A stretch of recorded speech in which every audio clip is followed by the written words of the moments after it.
All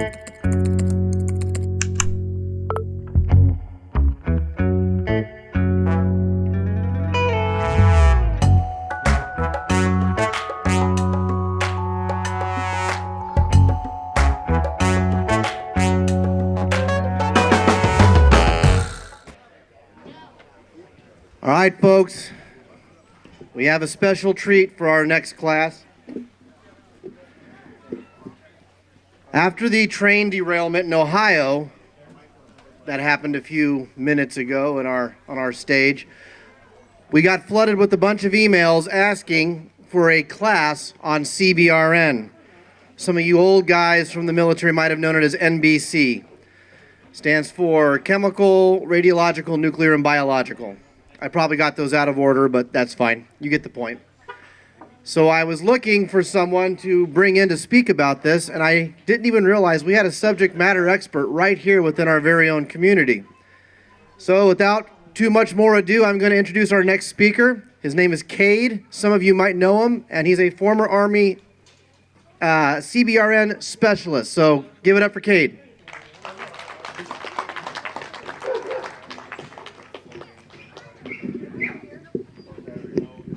What had to go wrong in all of your lives to end up in a position where you were listening to me speak on a stage? I don't know what it is, but something went wrong because now I'm here. You can't hear me? Is it because of me or is it because of the speaker? Okay, you might just have to move. So I was in the Army for 6 years. I served as a specialist in the CBRN job. CBRN, like Spag said, is chemical, biological, radiological, nuclear. In 2005, they added radiological to the list, basically because evidently there's some weapons that don't require an explosion to irradiate an area. And so they wanted to add that in. And so NBC used to be the acronym. CBRN now. I think here we also have another person, Scott, that's in a CBRN shirt, and he came up to me before this and said that he was really perturbed that he was not asked to give this class, and so actually I'm going to turn it over to him. He's actually okay. Next year, everyone write it down. But anyways, he's another good person to talk to.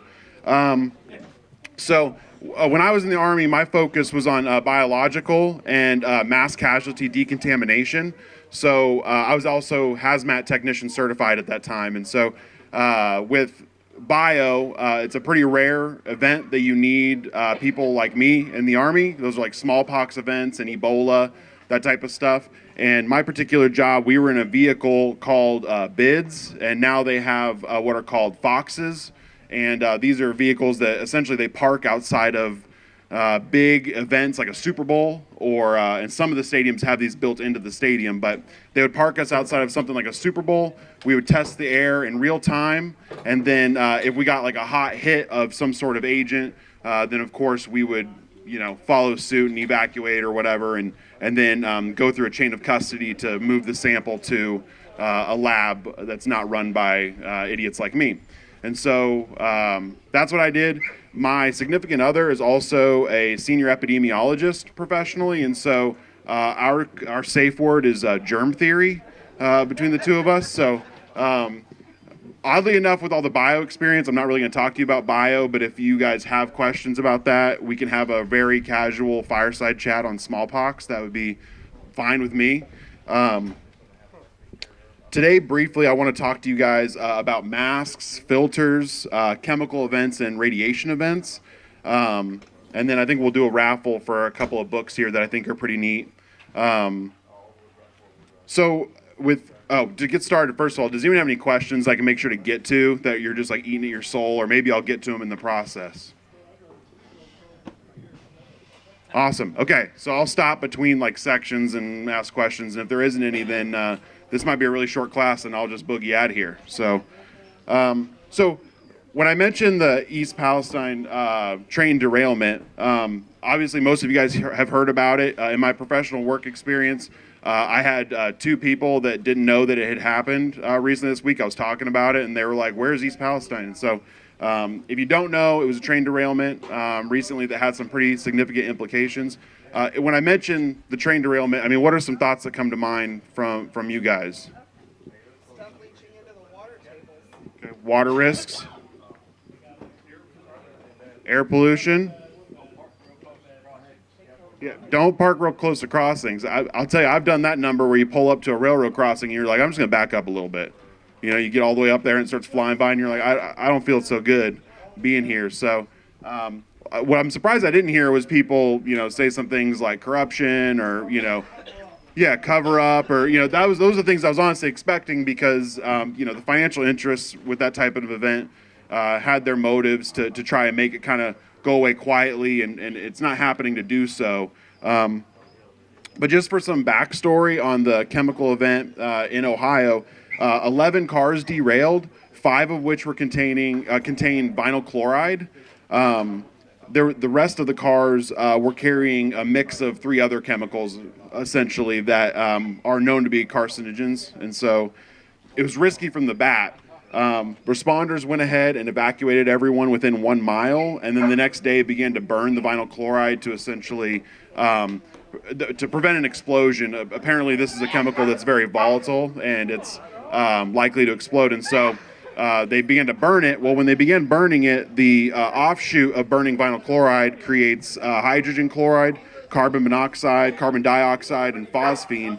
And that gets released up into the air and then rains back down into the water, all that type of stuff. And so this one community has ended up with basically the exposure of 7 chemicals, all within, you know, I would be guessing at the radius because of the clouds and the weather and all that type of stuff, but some pretty significant implications, some of which we won't see probably for decades. Much like the 9/11 first responders, I mean, it took 20 years or 15 years or something for them to really start having issues. And so it will be the same thing with, likely, unfortunately, with that Ohio City.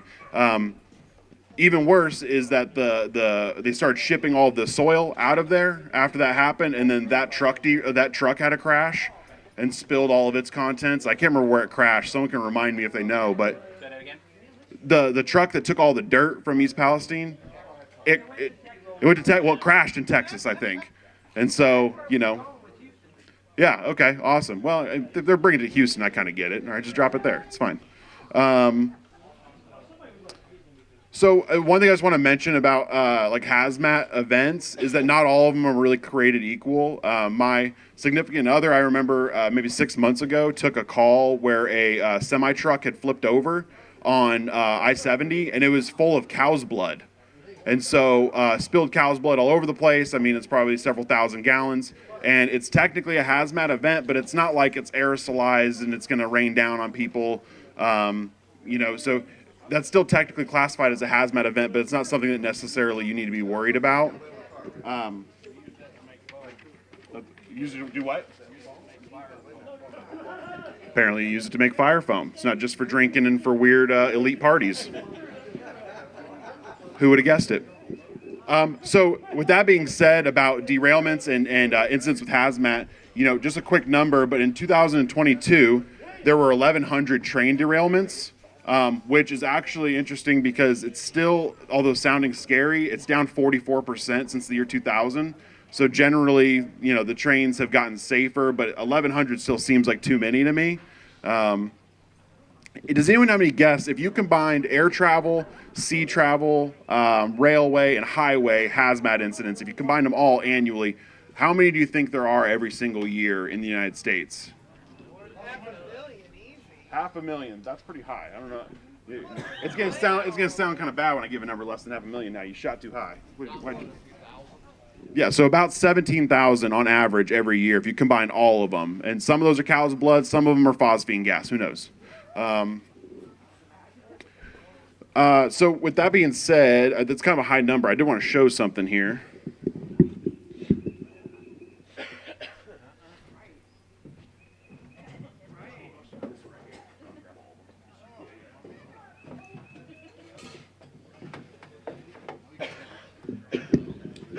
Okay, so this handy dandy little book You can get like a big hardcover, or you can get these small ones, these pocket-sized ones. This is an emergency response guidebook. So we had to go over these pretty thoroughly when we were in hazmat school for the Army. But these basically what they do is if you see like let's say you're pulled up at that train tracks, or you have a semi that flips over or something and you're stuck behind it and you're like, dang, why does the air look all fuzzy and weird around that truck? That's freaking me out. If you had this with you, this book basically organizes it to where if you know the name of the chemical, there's one chapter you go to learn about it. If you don't know the name but you have a placard, if you guys have ever seen the diamond-shaped placard on the side of semi-trucks, this will tell you what every placard means and whether or not it's combustible or explosive, or whether or not you're at risk of inhalation or all kinds of things like that. And so if you can see the placard, you can find it. If you can find just the number, even just not the placard but the number, there's a chapter you'll be able to find it. And then if you know the name but you don't have a placard, basically you can go through there. So we'll raffle one of these off once Bobby's done handing those out. But this is a really handy little tool, and I'll have a bunch more of them for Bartertown. So shameless plug there. Okay, so who of you has seen this little number? Huh? This little GIMP mask. Yeah, in the movies. Okay, right? I became familiar with these masks from watching all of the B-rated horror and dystopian movies that my dad would watch to fall asleep during my teenage years. Right? Okay? If you were a prepper from anywhere from like 2005 to 2015, this was probably on your Facebook profile picture at some point. Right or wrong? Right or wrong? Okay, anyway, just me. It was just me. Okay, this one looks really cool, but there's a reason this mask only cost me $10. Why do you think it only cost me $10? Besides, it looks like it was in a smoker's home. Yeah, okay, so easy to make. Flatly, it just doesn't work. Right? The plastic, I'm going to pass this around. You can feel it. It's like deteriorating, and if exposed to serious chemical weapons or, anything more than like Clorox, and Clorox honestly probably go right through it. But so I'll pass this around. I don't know if you want to grab this from me so people can look at it and kind of tell the difference. Thank you. Yeah, so that's likely, I don't know if it's exactly Russian, and that's, good, bad, or otherwise, but it's somewhere Eastern Bloc, I think, is where those are normally from, and yeah, just not good. Overall, not good. I went to buy that from the Army surplus store, by the way, and they were like, oh, don't wear that. And I had to tell them I wasn't going to, and then I had to explain to them what I was going to do with it because they gave me a look like it was going to be something kind of weird, Yeah. So while that kind of goes around, you're probably wondering why I have this wonderful olive drab purse on my hip. And I want you guys to know that if you got real close and looked at this purse, you would see it's labeled Bobby Spags. And so it's Bobby's purse, actually. And he wanted me to model it. But inside this purse, this is how you wear it when we were in the Army for quick access. I believe this is a Millennium Air Force mask, MSA, with a 40 millimeter filter. And you'll notice because Bobby is the best, you'll notice because Bobby's the best that the straps are already folded inside out around the front of the mask. And that's so that if someone were to call out gas, in an event. Gas. Yeah, right. So then you can apply it quick. I'm not going to. Although your farts smell, I don't know that I need the whole mask at this point. But basically, so you can place it straight on and pull the mask over the back. Pull the mask over the back of your head quickly instead of having to jerk with it. And so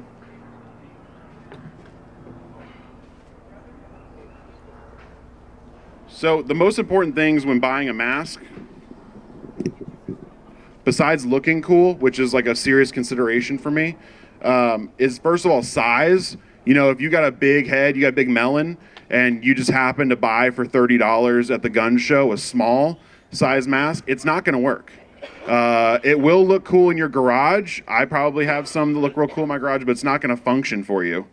The second thing that needs to be considered as well is the filter size. The filter size is going to be really important because if you have some weird one-off filter for your mask, it's going to be hard for you to just go out and grab some extra filters as time goes on.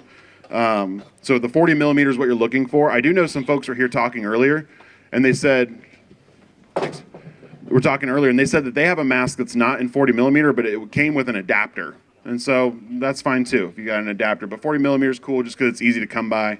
The other thing I want to mention really quickly, because it was said in the first class about everyone having a beard here, other than Pat, is that you technically can't get a good seal on this thing with a beard. You'll notice Scott doesn't have a beard. I don't know if that's a coincidence with being a firefighter and stuff, but it's because he can't get a good seal for his oxygen if he has a beard. And so, I mean, you'll probably make it work if it's tight enough, but it's not going to last for the durations that you'll need if you were stuck in an area that was contaminated. So just keep that in mind. I know the chins are weak in the room. I can relate. But the beard isn't helping you is when it comes to masks. I don't know where Bobby went. Is Bobby around here? Hey, Bobby, can I pass your mask around? Is that okay? I just want to make sure before I did that. So I'm gonna pass this one around. This is what a real mask. You have the vaccine, right? Just kidding. So pass that around, and when you compare that to the Eastern Bloc shitty mask that you can get anywhere, you'll notice, I mean, just the weight, the feel, it's obviously like a legit deal. I think that you can get them, yeah, that's the one that's a great mask right there, too. That's the one I had when I was in the Army. It even has like a little canteen straw on the inside, but it always felt weird sucking on that thing because, you know, there was like 800 classes of basic training beforehand that we had it. So, anyways, that was one I came up on, but his has a cool visor. And listen, I said the first thing was looking cool. That one, the one with the visor looks a little cooler. This feels like it'd be lopsided. Oh, I guess you have more on your side. Yeah, you can double up if you're real nervous. I think Bobby can correct me, but I think like if you're going new out of box, if you want a legit mask, it's probably closer to 200 versus the 10 I paid for that garbage wherever it ended up. So hopefully the fire. Yeah, this is the sun visor. It pulls off and then you have a regular clear one. Does anyone have any questions on masks before I move on to filters? Okay, there's a lot of different ones. You can reach out to me if you have a question on them, but you'll know it when you see it. If you hold it and it feels like garbage, it's garbage. Oh, yeah, I'm sorry. Yes.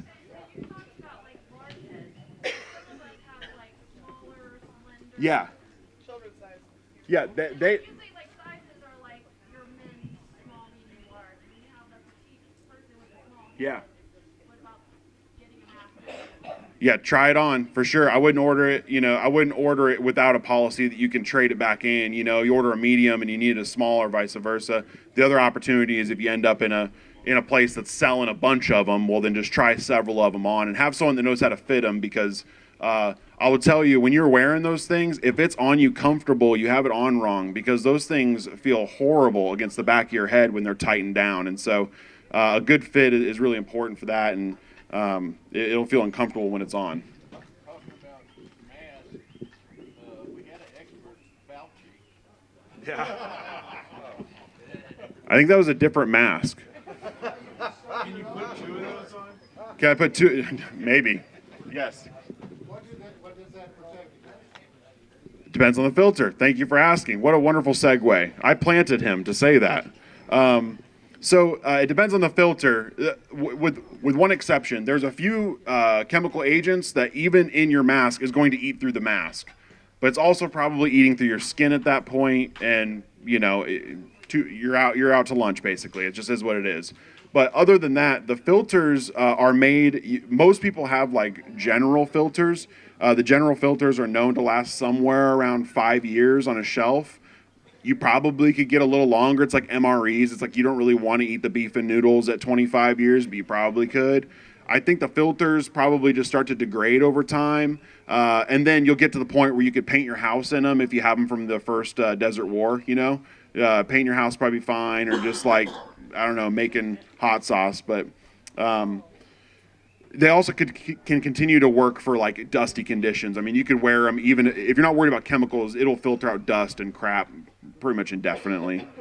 That being said, if you buy chemical specific ones, which I don't particularly know why you would unless you live next to a plant that had a very specific chemical, but those can last a lot longer in use with the chemicals. Your standard like mixed use is going to last at a max of 8 hours in an event.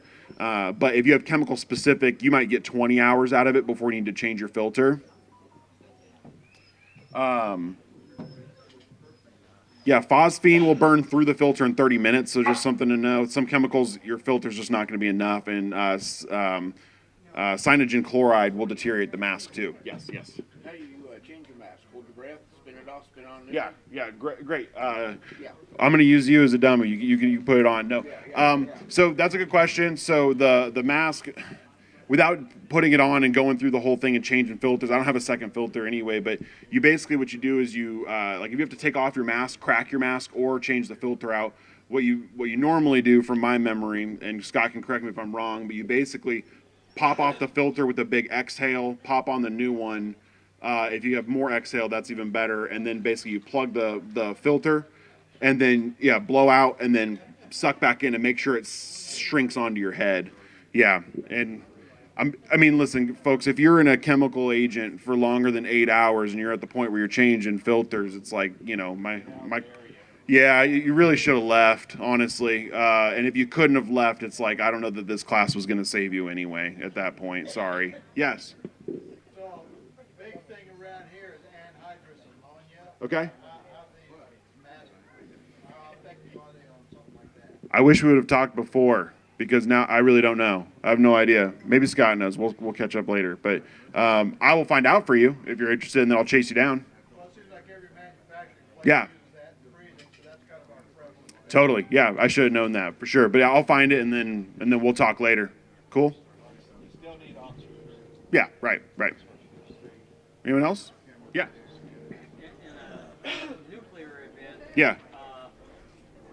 there's radioactive fine dust Yeah. in the air as well as the fallout. Yeah. So, what do you have to say about that? Yeah, so I will go over a full radiation event, but as it relates to masks, so specific to your question, it's going to catch the particulate, which is really good, but then you have a 40 millimeter can of radioactive material 3 inches from your face. So it's better than being in your lungs, but you're going to want to get rid of it relatively soon because it's just irradiating your head, So, yeah. So yeah, your safest option, some people had alluded to it already, is to get out. I mean, with a chemical event, if they were evacuating East Palestine 1 mile, it probably would have been better. If you're at 2 miles, the people that just stayed and just trusted that, they're going to pay the price for that. And so if you're not sure, leave, and if you come across a crashed tanker, it's not your responsibility to pull the guy out, in the middle of burning chemicals and stuff. I know we all want to be heroes and stuff, but if it's a tanker, I would just stay away from it because you may not make it out of there just from the fumes and stuff. Lose more people in blue trying to save something. Yeah. Right. Versus trying to drag people Right. out. Right. Let alone someone climbing out of their Honda or their Kia Soul, right? Like, the professionals lose their lives, so let alone you, So moving on to radiation events, again, I planted him because I knew he was going to have a great segue, so thank you for that. Who overall feels pessimistic about the nuclear exchange and the state of the world with, I don't know, maybe a country that's across the world? Anyone feeling pessimistic, or do I have optimists here? Pessimistic, okay. That was my assumption. Well, maybe I can make you guys feel a little better, or at least a little more informed. I'm going to focus on mostly what would be considered exchanges. Meltdowns are a completely separate radiation event. I know, there's some folks here, Mo, I know worked on some stuff that maybe could give you better information on a meltdown. There's just so much, like my dad would say, there's a lot of slip between a cup and a lip. The meltdown would depend on so many different factors of how bad it's going to be for you. And so I'm going to focus on exchanges. So if an event happens, what now, essentially? I am not going to focus at all either on EMP blasts, which is a big portion of if there's an exchange, depending upon the altitude at which the detonation happens.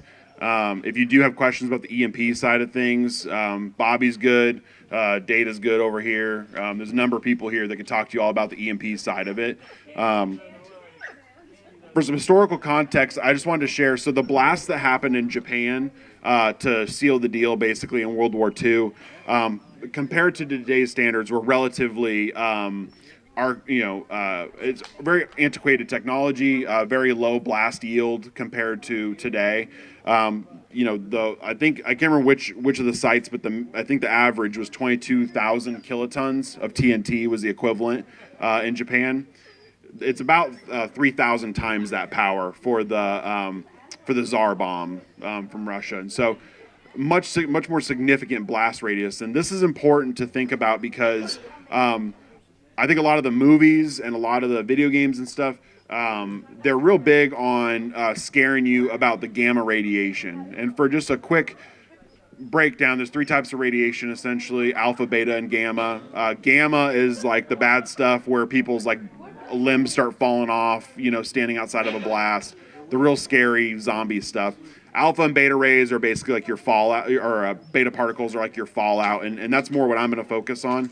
But the reason I'm mentioning the payload volume is because with the detonations in Japan, essentially what happened was the fireball was so big, the shockwave was so big, and then the gamma radiation was a much larger spread. But with current payloads and warheads, the blast radius and the shock wave are much closer to the range of the gamma radiation than they were before. And rather than put you guys to sleep after lunch, really all that means is that if you survived the blast and you were inside, you likely are probably fine from the gamma. You likely would have been destroyed by the shock wave if it was going to get you. Your big concern now is fallout and the days and weeks that are following an exchange. So,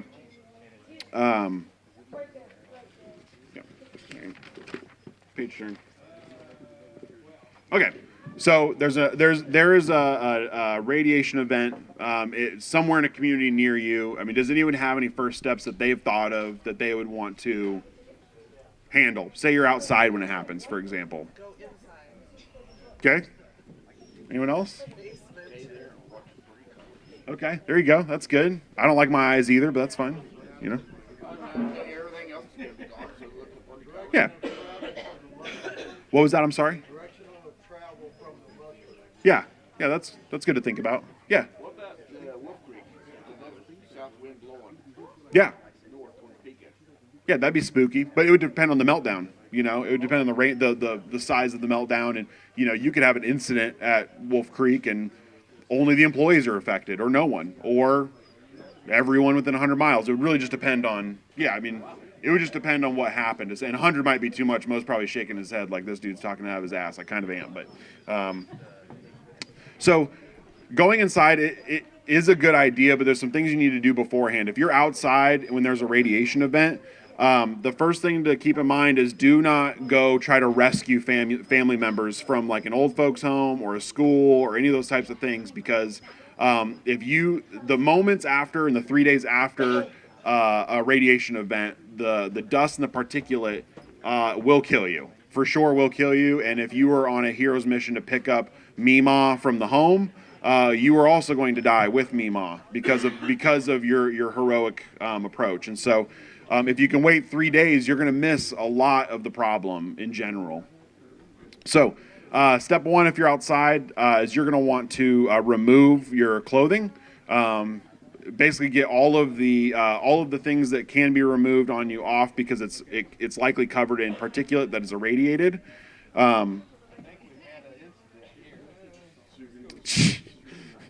It only happened to you, buddy. Go ahead. Never mind. All right. So you're going to take all those off, trash bag them, get rid of them essentially. Yeah. You mean if you are caught out with fallout?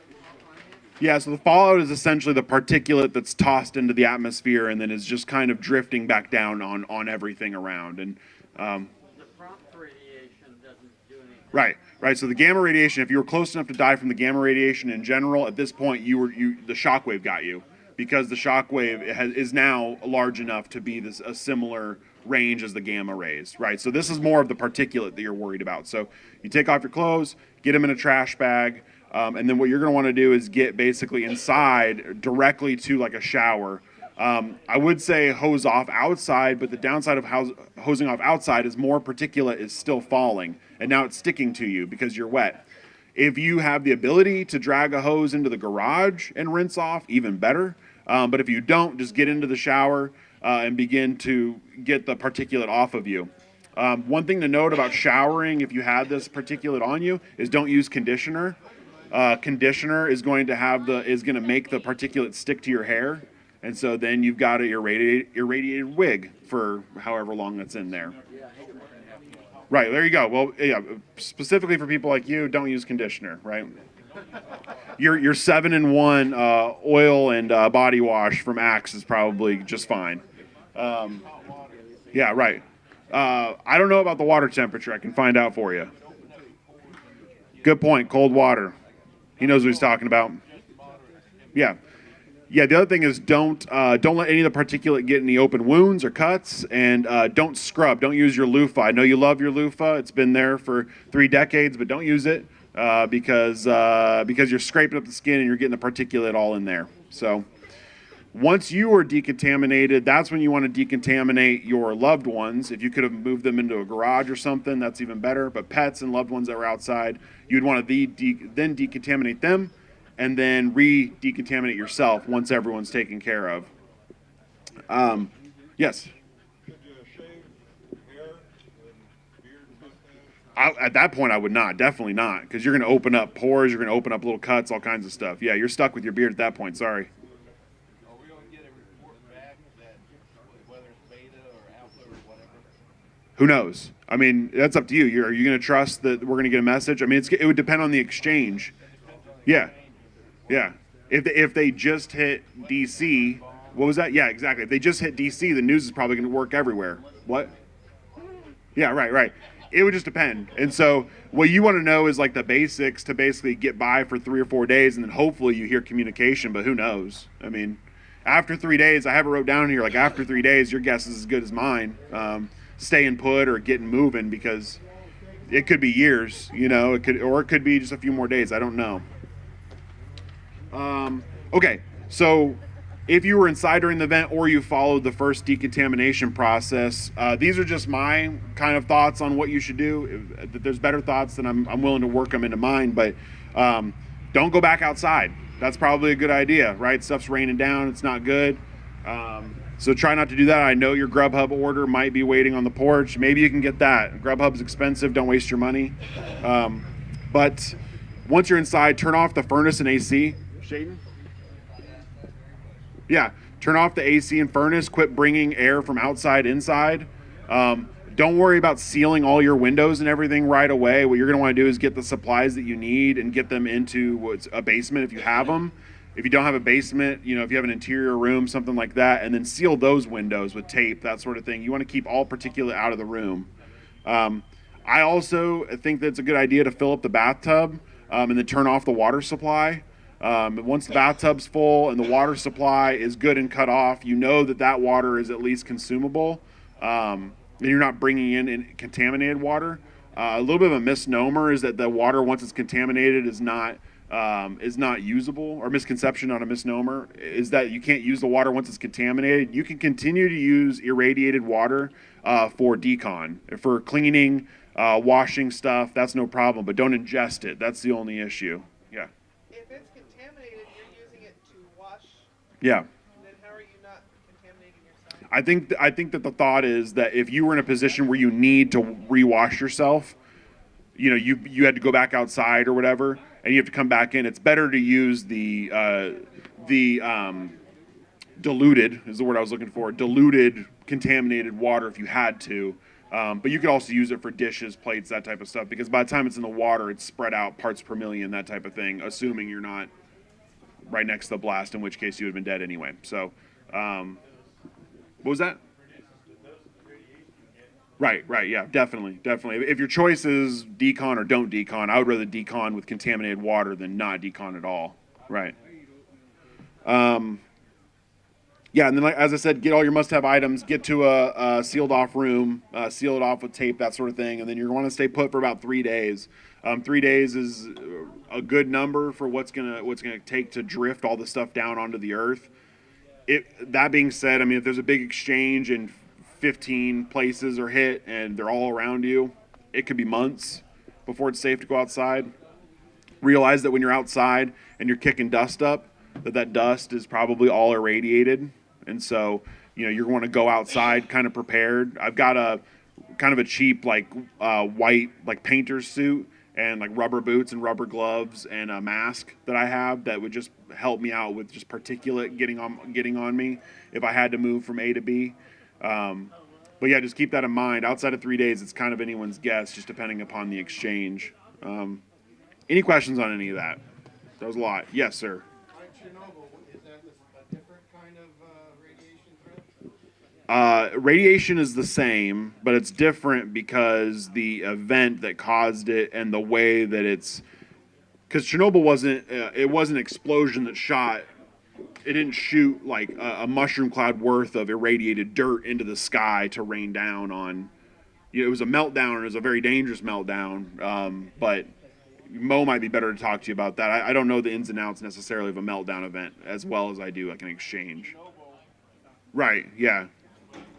Time's different, dosage is different, being near it and that sort of thing. Like if the dosage is bad, if you're near a blast, you're already a skeleton anyway. But if your dosage is bad near like Wolf Creek or Chernobyl, you're going to die, but it's going to take a while. It's going to take days, and it's going to suck real bad, that sort of thing. So the guidance is pretty much like, do what you got to do and get inside, like, oh yeah, I would. I mean, I would right away wash down just because like, for example, if the blast was, heaven forbid, it was in like Kansas City and you're in Topeka, it's going to shoot into the atmosphere. Some of the particulate's not going to go all the way to space. It's going to get blasted sideways.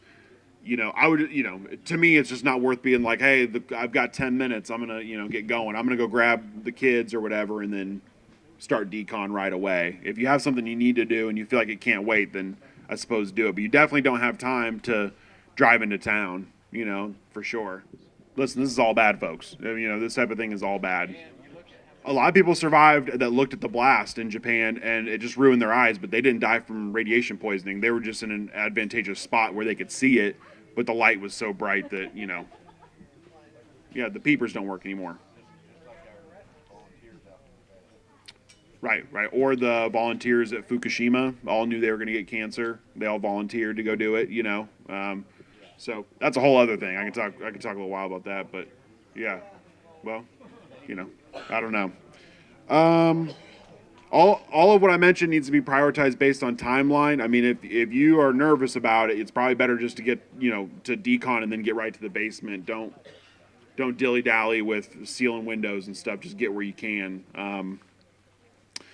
For more information, I know this is a dirty word, folks, but if you go to the CDC's website I knew that was coming. I will tell you, the resource on a radiation event on the CDC's website is very thorough. It's incredible. There's all the way down to the amount of doses of potassium iodine that you can take, what the doses are if you're going to take it and you're breastfeeding. Very, very specific information that I thought was really, really handy. It also comes with the package of iostat tablets. Oh yeah, there you go. Good info there too. So, you don't have to go to the CDC and whatever, support them. But I did enjoy the info I got from there. Yeah, there are different kinds for sure. I know this guy back here was selling one. It looked pretty cool. It was all yellow and everything. They even sell. I saw them. I was tempted to get them, but they were very proud of the prices. But they sell these placards that looked like they were about like 6 by 6, and you stick them to a wall. And then if there's some radiation exposure, they turn color or something. But they were like $30 a piece, and I was feeling cheap, so I didn't get one. But that's different than like a Geiger counter. There's all kinds of other stuff too that we use in the Army. Some really weird devices that I'm still convinced weren't even working. They were just like clicking, making weird noises for the hell of it. So yeah. the bids vehicle I mentioned before that I was in for the bio agents is a pressurized cabin, and so you can leave the door open and nothing will drift in because they pressurize the inside. So kind of a cool little technology. I think I'm right at my time. I do have some information if someone wants to talk to me. I have basically the 3 priorities of a nuclear exchange between 2 superpowers and the 3 rules of the game if anyone wants to come up and talk about them, because I think they will make you feel better about the likelihood of a nuclear exchange. The game really can't start based on the priorities and rules that are agreed upon by most countries other than someone that's willing to go mutually assured destruction, in which case all bets are off. Well, there's game theory rules that I don't want to run over, but there's game theory rules that like priority 1 is I want my country to survive. Otherwise, what's the point of an exchange, right? So if that's priority number 1, then you know that sets the rules for the game down the road. If priority number 2 is I need the other person to quit shooting missiles at me, and priority 3 is I need my country to emerge from this exchange with an intact economy, then it puts up bumpers like bowling for the type of exchange you can engage in. And so that sets your rules for you. So it's really not that like people are following rules, it's that the basic motivations of an exchange of any country that doesn't have a leader that's hell-bent on mutually assured destruction, which in my opinion is really just North Korea. I know people would have some disagreements on Putin, but to me he doesn't seem like a guy that just wants to turn his own people to glass yet. It basically puts bumpers on the game. And so anyways, I don't want to run over, but I'm happy to talk to someone about the rules of that game if you come and run me down. So. Was that perfect? Yeah.